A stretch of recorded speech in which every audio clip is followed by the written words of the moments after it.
In the early 2000s, when Marvel Comics was attempting to reinvigorate their long-established characters for a more diverse readership base of people, the concept of reimagining Peter Parker as an African youth was first discussed prior to the election of Barack Obama as President of the United States of America in 2008. During the end of the era with relation to the Ultimate line of comics, editorial management used the circumstances of the election to consider a quote-unquote new image of Peter Parker. Originally, this African character was supposed to replace Peter Parker's Spider-Man only within the Ultimate line of comics. The concept of this character would later be abandoned due to the circumstances of the election, as well as the situation of Marvel Comics in the late 2010s. The concept of a Black Spider-Man was revived in 2011, with Peter Parker being killed and a replacement being that of Miles Morales. At the time, the character was considered that of a paradox.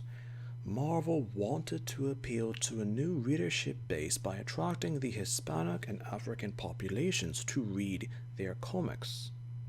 As prior to the creation of Miles Morales, their percentages with Marvel readership weren't the same as the percentages of the white readership base or Asian readership base. The decision to make Miles half black, half Hispanic reflected this dilemma by Marvel management. The character would have an ethnic yet quote-unquote safe name, Miles, and more importantly Morales, which was clearly Hispanic.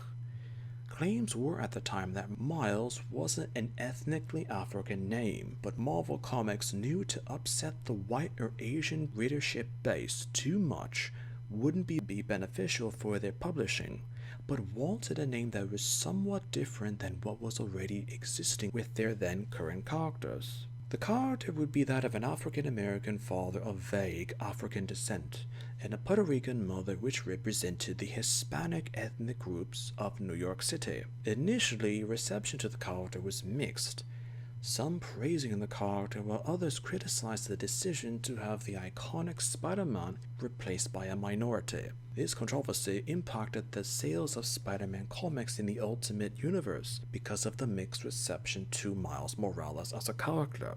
As mentioned, the sales for the comics that had Miles Morales as a featured character within them declined, but the impact overall for Marvel Comics didn't matter much as the Ultimate line of comics were cancelled soon afterwards. At this time, due to Marvel Comics still desiring to diversify the heroes and heroines within their fictional comic-based universe, the decision was to have Miles Morales transferred to the standard 616-based Marvel universe. Even after Miles is transplanted to the 616 universe, reactions to him as a character were mixed, with Marvel often promoting the character, but sales reactions, in terms of comics and media, with the character in printed form were still mixed by the readership base of all ethnic groups. In 2018, Miles Morales would be updated and adopted for the late 2010s and early 2020s with Spider-Man Into the Spider-Verse, where he was a featured main character and focus of the film.